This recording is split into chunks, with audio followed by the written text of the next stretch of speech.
I actually had the idea for day one when I was writing Quiet Place Part 2, because when I wrote the opening for the Abbott family going through the circumstances of the first alien invasion, I thought that would be an amazing story point to drop into the real world in New York City and see how the whole rest of the world was dealing with it.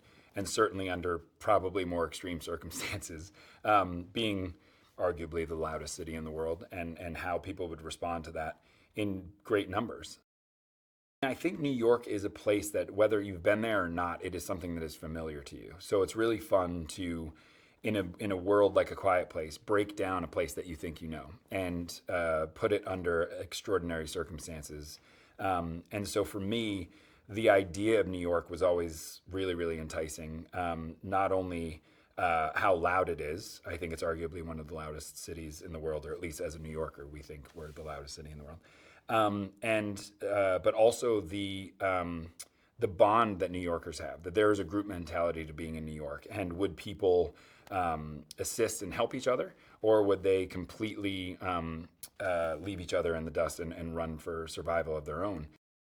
This idea that a city that we think we know so well under extraordinary circumstances, so tragic and so horrific that you couldn't even process them. And I think that visceral response is very human, that you don't have a time to make a decision. It's fight or flight. And I think that that processing moment is gone. And so you just become your most primal self. And what is that most primal self? Do you help the person next to you, or do you abandon the person next to you?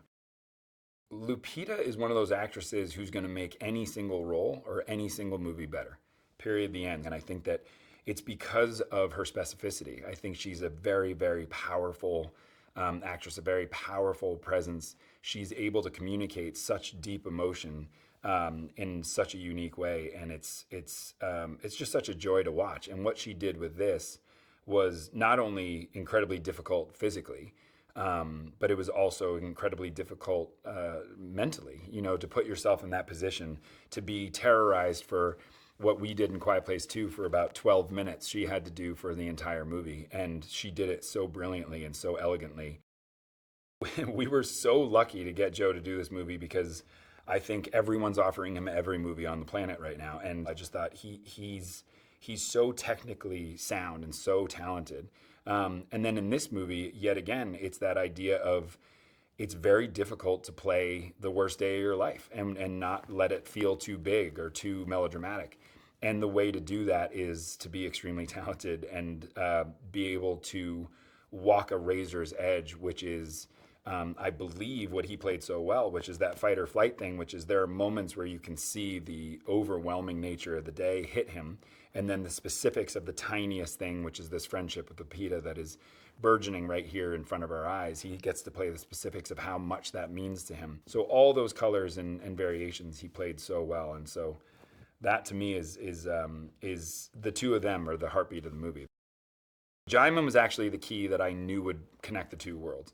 I knew that his story at the fire is where I came up with the idea for the prequel, that story that he told was so incredibly intense and so dark, and you found yourself just wanting to know what was that experience like, and it all happened behind his eyes. He was just telling a story to Killian, and I just thought, what if we actually experienced his story firsthand?